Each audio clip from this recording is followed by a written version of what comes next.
தமிழ் நண்பர்கள் அனைவருக்கும் வணக்கம். அக்னி சிறகு சேனல் சார்பாக இந்த வீடியோவுக்கு உங்களை அன்புடன் வரவேற்பது நான் உங்கள் கௌசி. கார்த்திக் ரேவதி சீரியலுடைய இன்னைக்கு எபிசோடுக்கான ரிவ்யூ என்ன அப்படின்றத பார்க்கலாம். அதுக்கு முன்னாடி இது வரைக்கும் நம்ம சேனலை நீங்கள் சப்ஸ்கிரைப் பண்ணலன்னா பண்ணிக்கிறங்க. கூடவே இருக்க பெல் ஐக்கானையும் கிளிக் பண்ணி அதில் ஆல் அப்படின்ற ஆப்ஷனையும் கிளிக் பண்ணிக்கிறங்க.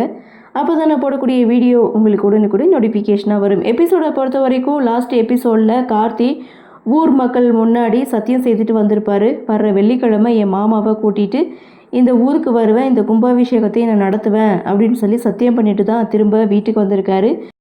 இந்த விஷயமாக தான் கார்த்தி மயில்வாகனம் 2 பேரும் வீட்டில் ஒரு பிளானை போடுறாங்க. அதாவது ஏற்கனவே போட்ட ஒரு பிளான் தான், அதுக்கு நீ கொஞ்சம் சப்போர்ட் பண்ணால் போதும் சகல அப்படின்னு சொல்லி ராஜாவை கூட்டிகிட்டு, அதாவது கார்த்தியை கூட்டிகிட்டு சாமுண்டீஸ்வரி கிட்டே போயிட்டுருக்காங்க. நீங்கள் சொல்கிறதெல்லாம் நடக்கவே நடக்காது, நான் சொல்கிறதான் நடக்கும் அப்படின்னு சொல்லி மயில்வாகனம் பேசிக்கிட்டே மாடிப்படியிலேருந்து கீழே இறங்கும்போது, அப்படி என்ன விஷயம் 2 பேரும் பேசிகிட்டு இருக்கீங்க, என்ன நடக்கும் என்ன நடக்காதுன்னு சாமுண்டீஸ்வரி அங்கே உட்காந்துருந்தவங்க மயில்வாகனத்தை பார்த்து கேட்க, அப்போ தான் கார்த்தி சொல்கிறாரு, இது மாதிரி ரேவதியுடைய கல்யாணம் முடிஞ்சதுக்கப்புறம் மாமாவை அவருடைய ஊருக்கு அனுப்பி வைக்கிறேன்னு நீங்கள் சொன்னீங்கல்ல, அதுதான் நீங்கள் அனுப்பி வைப்பீங்க, சொன்ன வார்த்தையை மீற மாட்டீங்கன்னு நான் சொல்கிறேன், அது அவர் நடக்காதுன்னு சொல்கிறாரு அப்படின்னு கார்த்தி ஒரு பக்கம் சொல்ல, அதே தான் மயில்வாகனமும் சொல்கிறாங்க. அதெல்லாம் முடியாது, வாக்கு கொடுத்துட்டா அது மாதிரியே செஞ்சிருமான்னு என்ன, அதெல்லாம் முடியவே முடியாது, அத்தை அது மாதிரி செய்யவே மாட்டாங்கன்னு மயில்வாகனம் ஒரு பக்கம் சொல்ல, அப்போ கார்த்தி சொல்கிறாங்க, அத்தையை பற்றி எனக்கு நல்லாவே தெரியும், ஊருக்குள்ளே அத்தையை பற்றி எப்படி பேசுகிறாங்க தெரியுமா, அவங்க கோபக்காரங்களை இருந்தாலும் அவங்க கொடுத்த வாக்கை மீறாதவங்கன்னு ஊருக்குள்ளே பேச்சு இருக்குது. அப்படி இருக்கும்போது அத்தை கொடுத்த வாக்கை மீறினாங்கன்னா அவங்களுக்கு தான் கெட்ட பேர், கண்டிப்பாக அத்தை கொடுத்த வாக்கை மறக்க மாட்டாங்க அப்படின்னு கார்த்தி ஒரு பக்கம் சொல்ல, பரவாயில்ல இந்த மாப்பிள்ளை தான் என்னை நல்லாவே புரிஞ்சு வச்சுருக்காரு அப்படின்னு சொல்லிட்டு ரேவதியுடைய அப்பா அதாவது ராஜராஜன் அவங்க ஊருக்கு போகிறதுக்கு சாமுண்டீஸ்வரி ஓகே சொல்லிட்டாங்க. சரி எல்லா பிரச்சனையும் முடிஞ்சிருச்சு அப்படின்னு பார்த்தா அங்கே தான் ஒரு ட்விஸ்ட்டு கொடுக்குறாரு ராஜராஜன். என்னென்னு பார்த்தா, நம்ம குடும்பமே கோவிலுக்கு போகணும், அப்படி இல்லைன்னா நான் அந்த கோவிலுக்கு நான் போகலை அப்படின்னு ராஜராஜன் ஒரு ட்விஸ்ட்டை கொடுக்குறாங்க. இந்த விஷயத்துக்கு சாமுண்டீஸ்வரி ஒத்து வரல, நான் உங்கள் ஊருக்கு வர முடியாது, இஷ்டம்னா போங்க இல்லைனா இருங்க அப்படின்னு சொல்லிட்டு சாமுண்டீஸ்வரி அங்கேருந்து போகிறாங்க. கார்த்தி மயில்வாகனம் இவங்க 2 பேரும் ராஜராஜன்கிட்ட என்னது இப்படி பண்ணிட்டீங்க அப்படின்னு சொல்ல, ஆமாம் கல்யாணத்துக்கு அப்புறம் முதல் முறையாக என் ஊருக்கு போக போகிறேன், குடும்பத்தோடு போனால் தானே எனக்கு சந்தோஷமாக இருக்கும், கௌரவமாக இருக்கும், அப்படி இருக்கும்போது நான் மட்டும் எப்படி போகிறதுன்னு அவரும் ஒரு பக்கம் சொல்ல, இவர் பேசுகிறதும் கரெக்டாக தான் இருக்குது, நியாயமாக தான் இருக்குது அப்படின்னு சொல்லிட்டு கார்த்தி தன்னுடைய அத்தை சாமுண்டீஸ்வரிக்கிட்டே பேசிட்டு வரேன்னு சொல்லிட்டு அவங்களுடைய ரூமுக்கு போகிறாங்க.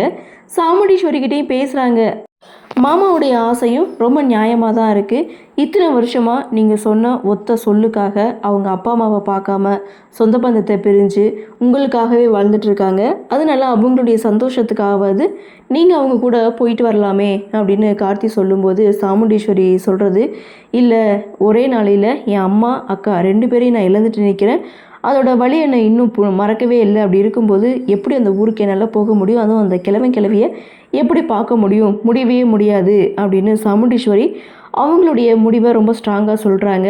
ஸோ இதெல்லாம் கேட்டுட்டு கார்த்தி எதுவுமே பேசாமல் அங்கேருந்து வராங்க. ஸோ ரூமுக்கு வந்ததும் ரேவதி, என்ன போன காரியம் தோல்வியில் முடிஞ்சிருச்சா, முகத்தை தொங்க போட்டு நின்றுட்டுருக்கீங்கன்னு ரேவதி ஒரு பக்கம் கார்த்தியை பார்த்து கேட்க, நியாயமாக இந்த விஷயத்த அவருடைய பொண்ணாக இருந்து நீ தான் நிறைவேற்றி கொடுத்துருக்கணும், சரி அவருடைய ஆசை நியாயமானதாக இருக்கே அப்படின்னு சொல்லி தான் அத்தைக்கிட்ட போய் நான் பேசினேன், ஆனால் அவங்க முடியாதுன்னு சொல்லிட்டாங்க அப்படின்னு சொல்ல, என்னது நீ சொல்லியும் அம்மா முடியாதுன்னு சொல்லிட்டாங்களா, நீ தான் அவங்களுக்கு பிடிச்ச மாப்பிள்ளையாச்சே, நீ சொன்னால் எது வேணாலும் கேட்பாங்களே, வெள்ளைக்காக்கா மல்லாக்கா பறக்குதுன்னு சொன்னால் கூட ஆமாம் பறக்குதுன்னு, 1க்கு 2 காக்கா பறக்குதுன்னு அவங்க சொல்லுவாங்க, அப்படி இருக்கும்போது நீ சொல்லியுமா நம்பலை அப்படின்னு இங்கே ரேவதி கார்த்திகிட்ட சொல்ல, கார்த்தி இந்த நக்கல் பேச்செல்லாம் வேணாம் அப்படின்னு சொல்லிட்டு இங்கே ரேவதிக்கிட்டே பேசிகிட்டு இருக்காங்க. அப்போ தான் ரேவதி சொல்கிறாங்க, அம்மாவை நான் சம்மதிக்க வச்சுட்டேன்னா பதிலுக்கு நீ எனக்கு என்ன செய்வ அப்படின்னு சொல்லி கார்த்திகிட்ட ஒரு கண்டிஷனை போடுறாங்க.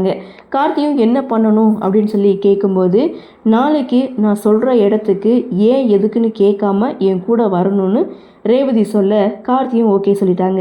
அடுத்து ரேவதி தன்னுடைய அம்மா சாமுண்டீஸ்வரி கிட்ட போயிட்டு நீங்களும் அப்பா கூட ஊருக்கு வரணும், குடும்பமாக சேர்ந்து கோவிலுக்கு போயிட்டு வந்துடலாம் அப்படின்னு சொல்லி சாமுண்டீஸ்வரி கிட்டே பேச, சாமுண்டீஸ்வரி எப்படி கார்த்திகிட்டே பேசினாங்களோ அதே மாதிரி தான் ரேவதிக்கிட்டேயும் பேசிகிட்டு இருக்காங்க.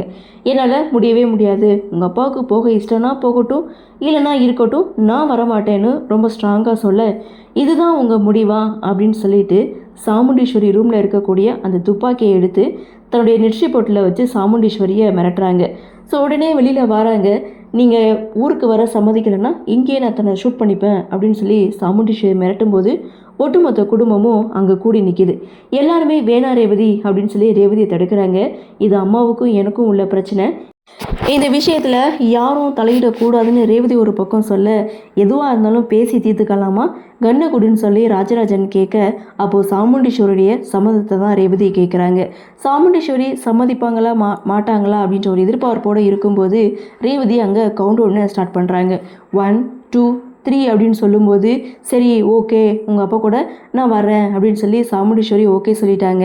என்னை எமோஷ்னல் பிளாக்மெயில் பண்ணுறல்ல அப்படின்னு சொல்லி சாமுண்டீஸ்வரி கேட்கும்போது, நான் உங்கள் பொண்ணு தானே, நீங்கள் என்ன செய்தீங்களோ அதே தானே நானும் செய்கிறேன் அப்படின்னு சொல்லி, நீங்கள் எப்படி இந்த கல்யாணத்துக்கு மிரட்டி ஒத்துக்க வச்சிங்களோ அதே தான் நானும் இப்போ பண்ணேன் அப்படின்னு சொல்லிட்டு ரேவதி அங்கேருந்து போகிறாங்க. ஆக மொத்தம் சாமுண்டீஸ்வரி ஊருக்கு வரேன் அப்படின்னு சொன்னதை உடனே மயில்வாகனம் பாட்டிக்கு கால் பண்ணி சொல்ல, பாட்டி ரொம்ப சந்தோஷப்படுறாங்க. அப்படியே சீனை கட் பண்ணால் இங்கே ரேவதி சொன்னபடி கார்த்தியை கூட்டிகிட்டு ரிஜிஸ்டர் ஆஃபீஸ் வராங்க.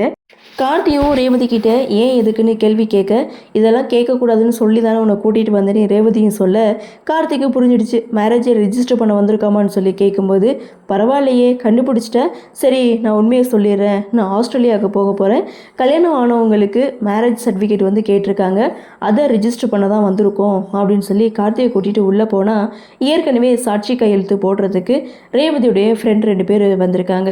ஸோ அங்கே ஆதார் வெரிஃபிகேஷன் பண்ணுறாங்க. ரேவதியுடைய ஆதார் கார்டு கேட்குறாங்க. சரி நான் ஆதார் கார்டு எடுத்துகிட்டு வந்துடுறேன் அப்படின்னு சொல்லிட்டு கார்த்தி வெளியில் வராரு. ரேவதியுடைய ஆதார் கார்டை வெரிஃபிகேஷன் முடிச்சதுக்கப்புறம் கார்த்தியுடைய ஆதார் கார்டை வெரிஃபிகேஷன் பண்ணுறாங்க. அந்த ஆதார் கார்டில் கார்த்திகேயன் அப்படின்ட்டு இருக்கு. ஸோ உங்களுடைய பேர் கார்த்திகேயனா, ஊர் சென்னையா அப்படின்னு சொல்லி கேட்கும்போது அப்போ தான் ராஜாவுடைய உண்மையான பெயர் என்ன அப்படின்றது ரேவதிக்கே தெரிய வருது. ரேவதி பயங்கர ஷாக்கிங்கில் நின்றுட்டுருக்காங்க. எல்லாம் முடிச்சதுக்கு அப்புறம் ரேவதி கார்த்திகிட்டே கேட்குறது, உன் பேர் கார்த்திகேயனா, நீ சென்னையில் இருந்தியா, ஏன் இதை முன்னாடியே சொல்லலைன்னு சொல்லி ரேவதி கார்த்திகிட்டே கேட்க, சர்டிஃபிகேட் எல்லாத்துலேயுமே பேர் வந்து கார்த்திகேயன் தான் இருக்குது, ஆனால் கூப்பிட்றது எல்லாருமே ராஜன் தான் கூப்பிடுவாங்க, நான் கொஞ்ச நாள் சென்னையில் இருந்தேன், அங்கே தான் ஆதார் கார்டு எடுத்தேன் அப்படின்னு சொல்ல, இதையே நீ முன்னாடியே சொல்லலை அப்படின்னு சொல்ல, என் பேரை யாரும் கேட்கல அதனால நான் சொல்லலைன்னு சொல்லி இங்கே கார்த்தி ஒரு பக்கம் சமாளித்தாலும் கார்த்தி ரேவதி கிட்டே சொல்கிறது, அம்மா தங்கச்சி அப்பா எல்லாரையும் பிரிஞ்சு நீ ஆஸ்திரேலியாவுக்கு போகணுமா, என் மேலே இருக்கிற கோவத்தில் இப்படி தவறான ஒரு முடிவை எடுக்காத ரேவதின்னு இங்கே ரேவதிக்கு கார்த்தி அட்வைஸ் பண்ணாலும் யார் என்ன சொன்னாலும் நான் கேட்க மாட்டேன்னு ரேவதி ஒரு முடிவோடு தான் இருக்காங்க. அது மட்டும் இல்லை, ரேவதி இந்த விஷயத்தை பற்றி வீட்டில் யாருக்கும் தெரியக்கூடாதுன்னு கார்த்திக்கு கண்டிஷன் போடுறாங்க. இதோட எபிசோடையும் முடிக்கிறாங்க. அடுத்து அப்படின்னு பார்க்கும்போது சாமுண்டீஸ்வரியோட குடும்பம் கோவிலுக்கு போயிருக்காங்க. போன இடத்துல சிவனாண்டி ஒரு பிளானை போடுறாங்க. அதாவது மயில்வாகனம் ரோகிணி இவங்க 2 பேரையும் அடியாட்களுக்கு கை காட்டி இவங்க 2 பேரையும் தான் நீங்கள் வந்து அடிக்கணும்னு சொல்ல, அவங்களும் இங்கே பிரச்சனை பண்ணுற மாதிரி பிரச்சனை பண்ணி ரோகிணியை அடிக்கிறாங்க. இதோட அந்த ப்ரொமோவையும் முடிக்கிறாங்க. சரி என்ன நடக்குது, என்ன மாதிரியான சுவாரஸ்யத்தோடு கதைக்களம் நகர்வை கொண்டு வராங்க அப்படின்றது நாமளும் பொறுத்திருந்து பார்க்கலாம். இன்றைய பகுதி பற்றின உங்களுடைய கருத்தை வழக்கம் போல் கமெண்ட் செக்ஷனில் பதிவு பண்ணுங்கள். இந்த வீடியோ உங்களுக்கு பிடிச்சிருந்தா லைக் பண்ணுங்கள், ஷேர் பண்ணுங்கள், மறக்காமல் நம்ம சேனலை சப்ஸ்கிரைப் பண்ணிக்கிறீங்கன்னு சொல்லி இந்த வீடியோவிலிருந்து விடைபெறுகிறேன். நன்றி, வணக்கம்.